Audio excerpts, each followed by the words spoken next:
El verdadero peligro de las heridas de la infancia son su poder de autodestrucción.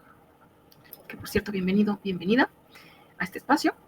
Y bueno, si no han visto el video anterior sobre la herida de la infancia que tiene que ver con la dependencia emocional, se los recomiendo, porque voy a continuar un poco, pues, sin haberlo planeado, con pues esta anécdota, narración, experiencia que les estaba comentando en el video anterior. Y bueno, para hacer un resumen rápido, les estaba comentando cómo es que esta semana, casualidad, no hay casualidad para mí, pero casualmente se me acopla una experiencia que me hace ver y vivenciar de manera muy clara la herida de la dependencia emocional. Y ahora, como un correlato de lo que quedó pues en esa situación, que para resumir también, esa situación tiene que ver con poner un límite a la expresión de esa herida de la infancia de otra persona. No viviendo la propia herida, sino sintiendo los efectos de esa herida desde los otros. Bueno, y cómo a partir de que uno pone límites o pone claridad, ¿no?, de decir esto no me pertenece, este no es mi herida, o este es efecto de la vida del otro, también genera consecuencias, no solo en el otro, sino también en nosotros. ¿Qué quiero decir? Bueno, cuando uno empieza con este trabajo de autoconocimiento, no suele ser armonioso como uno cree. Suele tener sus efectos y, sobre todo, lo que se observa es como más caos, como si todo se revolviera y como si en vez de poner las cosas en orden se hicieran más evidente, como que crecieran, se extendieran o se amplificaran.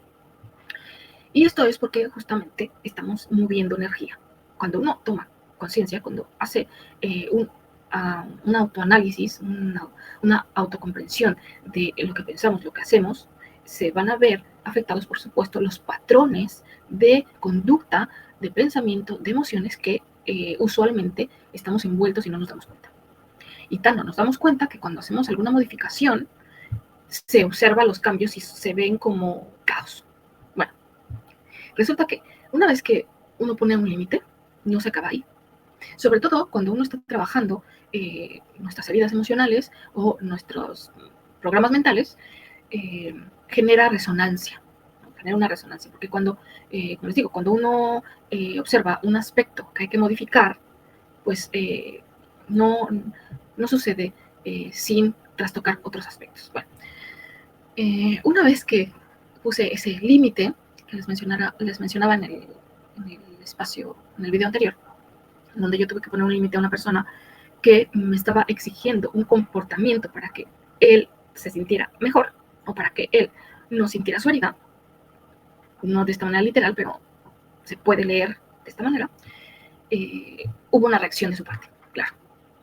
Entonces, ¿qué pasa? Que se comunicó, ahora me entero, recién, ¿no?, grabando este video, me entero que mi amiga se comunica conmigo diciéndome que esta persona que expresó su herida y que le puse un límite, la ha contactado y que le urge hablar en persona con ella. Bueno, como pueden comprender, a mí me saltaron otra vez las alarmas, me generó incomodidad, enfado y pues, me provocaba tener una reacción.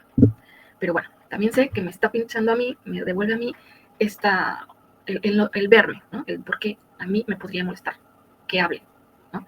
Pero claro, es coherente si esto que sucede ahora se desprende de una acción mía, ¿no? Yo puse un límite y la reacción de esa persona es esa.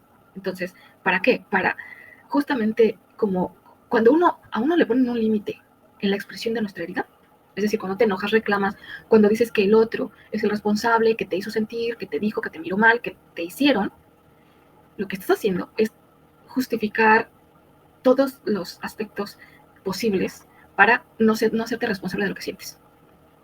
Y cuando uno está haciendo un trabajo de autoconocimiento, lo coherente es mirar por qué me duele, por qué siento esto cuando me hacen esto o cuando me dicen esto.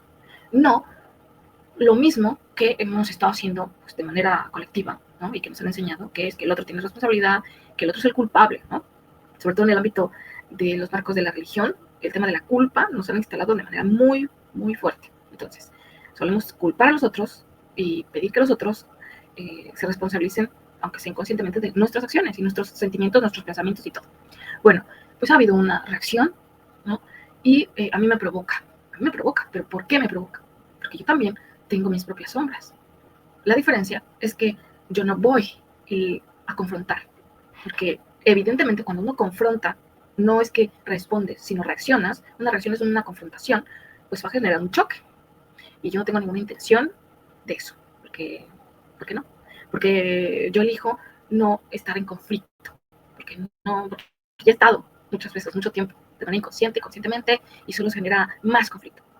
Entonces, bueno, pues trayendo un poco a la luz y en este contexto de que he estado compartiéndoles el tema del paquete de creencias que funcionan o que se expresan como las heridas de la infancia, pues resulta que esa reacción de esa persona de decirle al otro, como a mis espaldas, obviamente, ¿no? Que quiere hablar con mi amiga, es porque no está pudiendo sostener ese dolor, ese vacío, ¿no? Y como yo le cerré la puerta, está buscando ahora una ventana donde hacerme o mostrarme como la responsable de su dolor, ¿no? Porque evidentemente si yo no lo hubiera visto, si yo no hubiera puesto ese límite, esto no estuviera pasando. Entonces lo que quiero decir con esto es que una vez que uno toma la decisión de hacerse cargo y de tomar medidas, tenemos que luego sostener, mantener el eje, mantener la coherencia y tener claridad de por qué estamos haciendo lo que hacemos y de por qué los otros hacen lo que hacen, ¿no? Y dejarle la parte que le corresponde a los demás, que la asuman los otros, porque uno no puede hacer la tarea de los demás, porque eso no nos permite comprender su situación, comprender su proceso mental, comprender por qué hacen lo que hacen, por qué dicen lo que dicen, por qué sienten lo que sienten. No es nuestra labor. Yo soy acompañante, pero eso lo puedo hacer en un momento puntual y no tiene que ver conmigo.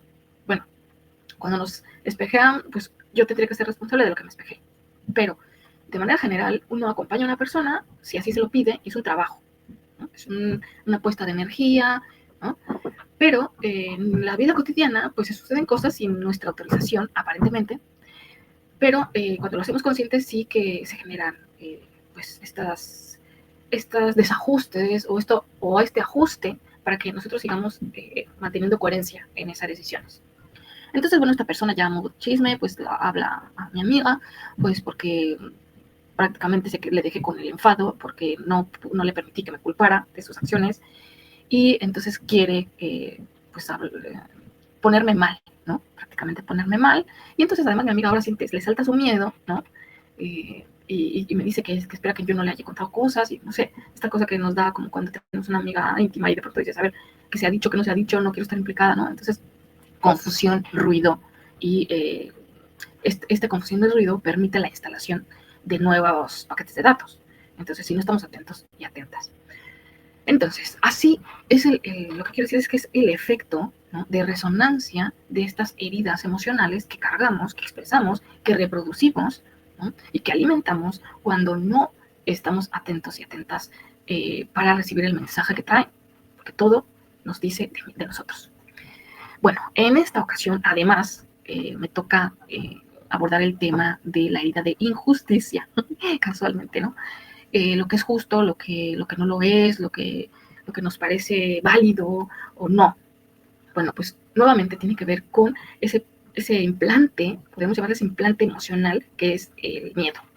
El miedo a no ser aceptados, no ser validados, no ser suficientes, no encajar, ¿no? Todos estos no, lo que muestran es una separación, definitivamente una separación entre lo que yo creo que son o me han dicho que soy y lo demás que no soy, que pretendería ser, que me gustaría pertenecer, etcétera. Una división, hay un corte, hay una separación. Y en esa parte de la separación es donde se gesta la posibilidad de la entrada de programas mentales, de paquetes de información que configuren todas nuestras relaciones, todas nuestras acciones, todo nuestro pensamiento, todas nuestras creaciones, toda nuestra realidad.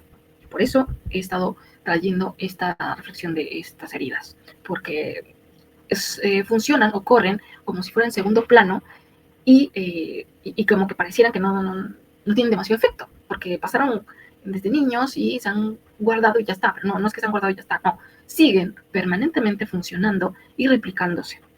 Cuando uno las abre, las desmonta, tienen sus efectos y uno tiene que tener repito, discernimiento para sostener lo que mueva, lo que movilice.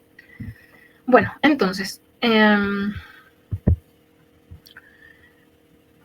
todas las heridas de la infancia existe una gran manipulación emocional que se disfraza de, pues vamos a dialogar, vamos a aclarar tal tema.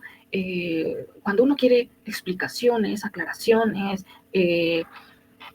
tiene que ver con cierta manipulación en donde nosotros no es que queremos explicaciones o cuando estamos con la herida abierta, no queremos explicaciones ni nada.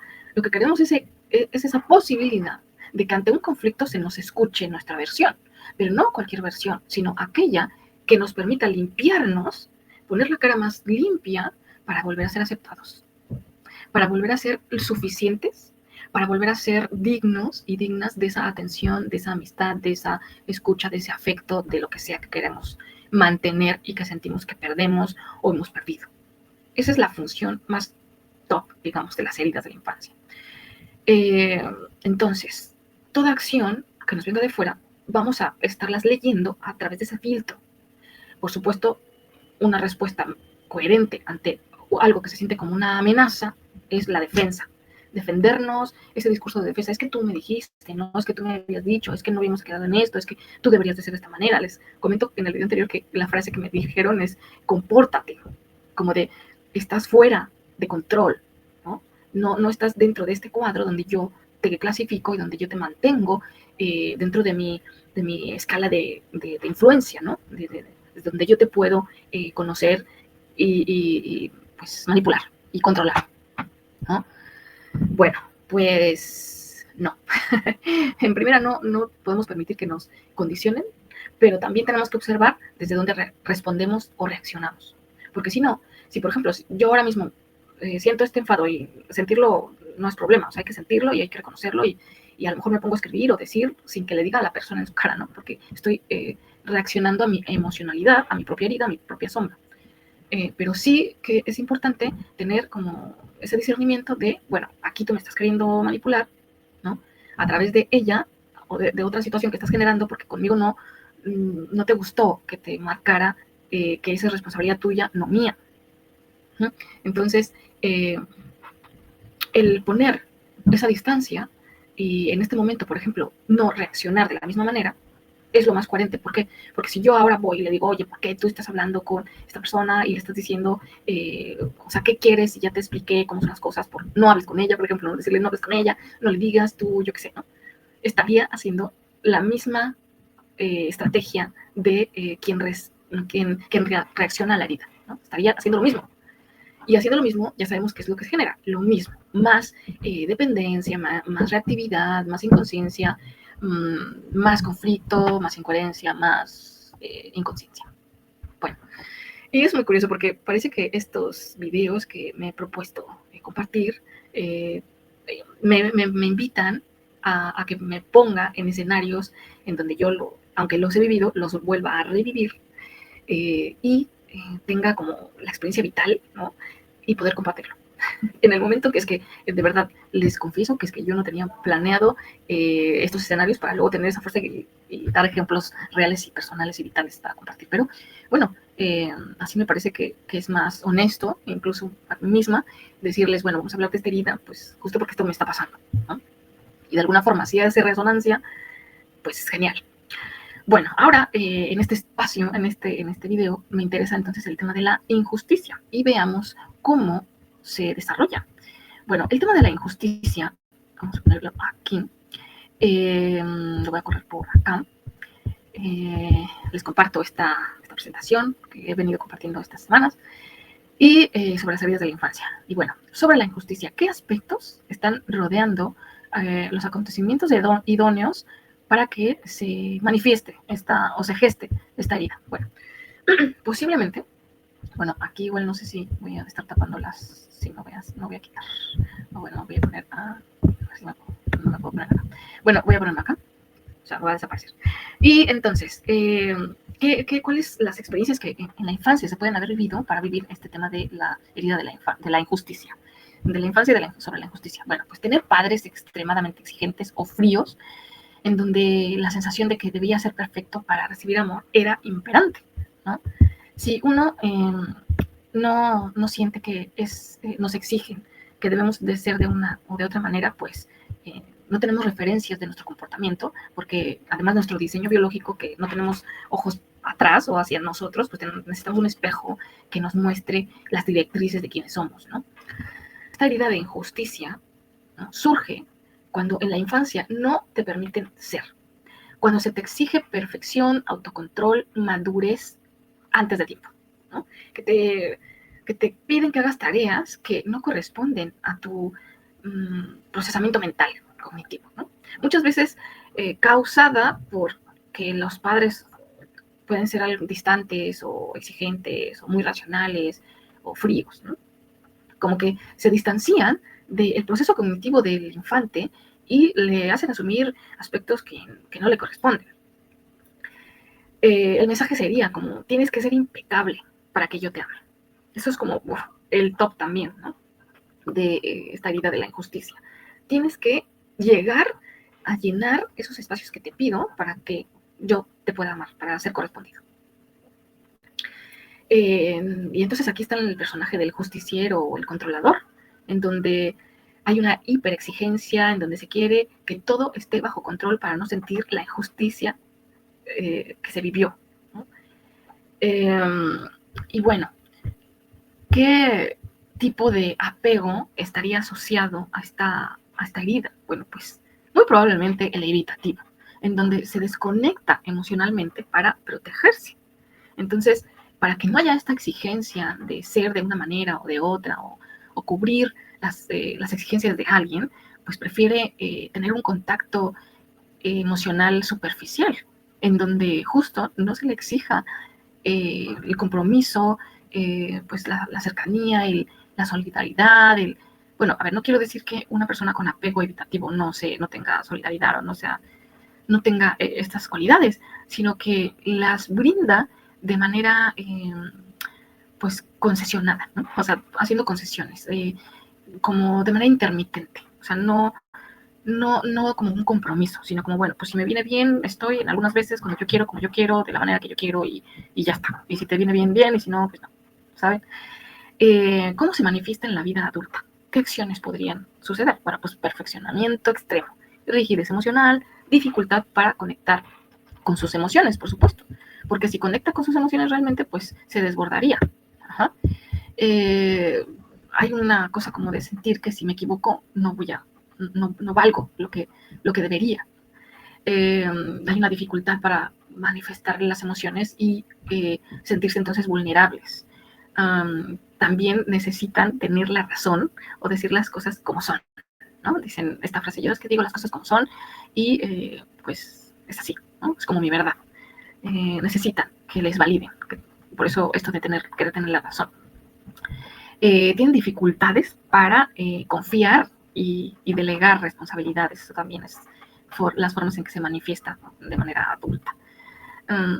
Obviamente sufren mucho cuando alguien no es coherente o cruzan los límites sin tener un permiso, ¿no? Es como, ¿cómo puede ser que dentro de este marco de seguridad hayas hecho esto o tal cosa, o que no haya esa coherencia? Porque en la incoherencia se genera como ese descontrol, por supuesto, donde no saben cómo actuar.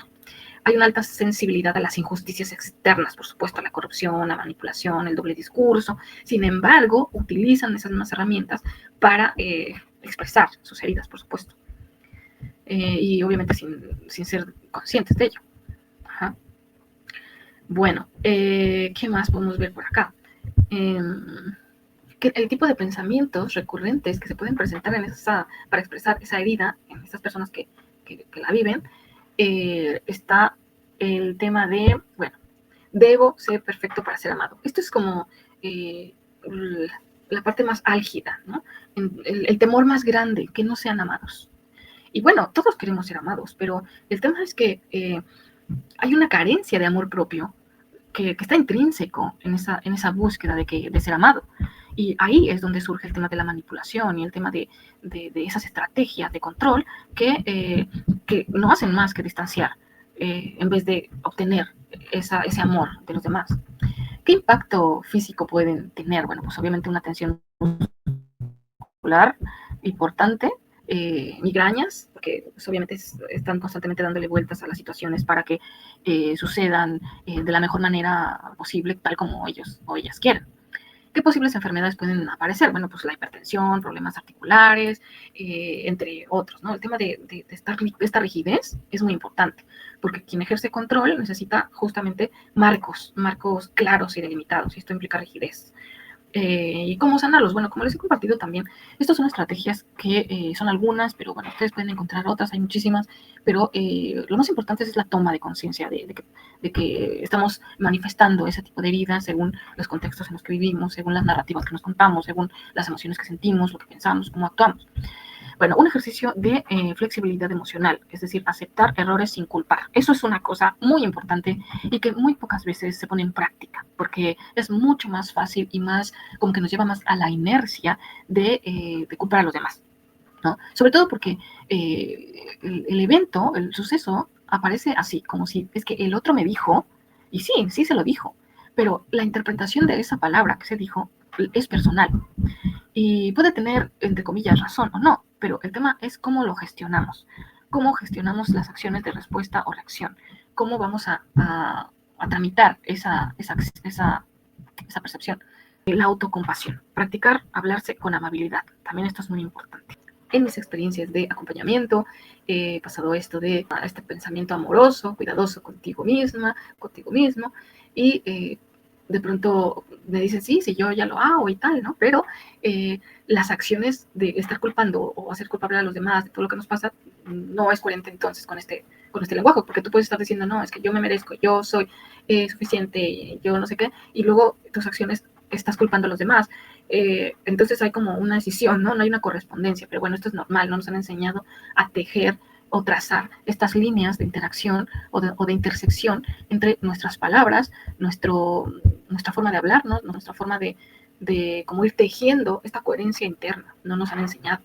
Entonces, pero sí, si empezamos, como les he dicho siempre, como empezamos a desmontar qué aspectos son los que conforman un paquete de creencias, un programa mental, como las heridas de la infancia, pues entonces podemos tener más claridad de identificarlas, porque si no todo se mezcla. Entonces decimos, yo soy suficiente, pero es que no me merezco que me diga y que me trate así, no sé qué, y por su culpa yo me siento de esta manera, ¿no? Porque bueno, pues nadie nos merecemos, por supuesto que nos traten mal, pero si nos vamos a referirnos a qué es culpa del otro, lo que yo siento, tenemos nosotros que revisar esa creencia, o sea, por qué creemos que el otro es el que se tiene que regular y para que yo no me sienta mal. A ver, estamos hablando de cosas donde no implica, por ejemplo, pues que te van a golpear o que te van a hacer un daño a tu integridad. Evidentemente hay que poner ahí una reacción o como tengas que hacerlo, pararlo, ¿no? Pero cuando estamos hablando de narrativas, ¿no? De pensamiento, de estructuras mentales, tenemos que revisarnos primero, hacer una limpieza a nuestra propia narrativa, a lo que eso nos detona emocionalmente e incluso en nuestras acciones. A eso me refiero.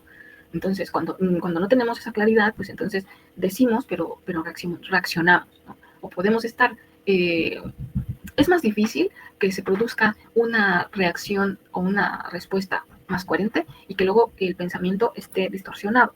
Porque primero está la capa de lo energético, que es el pensamiento, la mente, y luego la emocionalidad y luego la respuesta en las acciones. No al revés, pero obviamente también es posible, también en algunos casos es posible que se codifique de esa manera, a partir de una reacción, que yo puedo estar, digamos, afinando mi forma de actuar, mi forma de responder, de reaccionar, y seguir teniendo distorsión en la parte emocional. Si, por ejemplo, sí, respondo de una manera, pero mi gestión de esa emoción la reprimo en vez de expresarla, no lastimando, sino expresarla a través de otra vía, ¿no? Como les decía, a lo mejor te pones a escribir y ahí dices todas las groserías y dices de todo y luego ya lo quemas y te deshaces de ello, o sea, sacas de esa carga y luego respondes, es distinto. Pero les digo, no suele ser al revés. Bueno, aún así, pues esto evidentemente hay que tener paciencia con uno mismo, con la misma. Y me ha venido ahora una frase que leí ayer que dice que la impaciencia hace que nos olvidemos de las mieles del presente. Y en esa misma frase que estaba escrita, estaba una línea y arriba ponían mayúsculas ruido. Bueno, y yo interpreté, claro, y todo que pase esa línea se convierte en ruido. Y cuando hay ruido, no estás ni en el presente, no estás gestionando esa impaciencia, obviamente no tienes paciencia y bueno, todo se vuelve pues eso, distorsión. Así que ser pacientes es muy importante porque la paciencia nos va a permitir también un reconocimiento del presente, de nuestro aquí, ahora, en donde estamos pensando, sintiendo y actuando para elegir de nuevo. Elegir de nuevo, elegir en conciencia, elegir en coherencia y hacer creaciones desde ese lugar. ¿Bien? Bueno, espero que les aporte. Gracias por haberme acompañado hasta aquí. Y bueno, esta serie del tema de la vida de la infancia termino con este. Ya les contaré qué más viene. Y bueno, ya me da un poco así como expectación, no miedo, sino expectación de qué escenarios se me van a ir presentando de acuerdo a los temas que voy eligiendo. Me parece emocionante, divertido y coherente. Entonces estamos aprendiendo juntos. Muchas gracias por acompañarme. Hasta luego.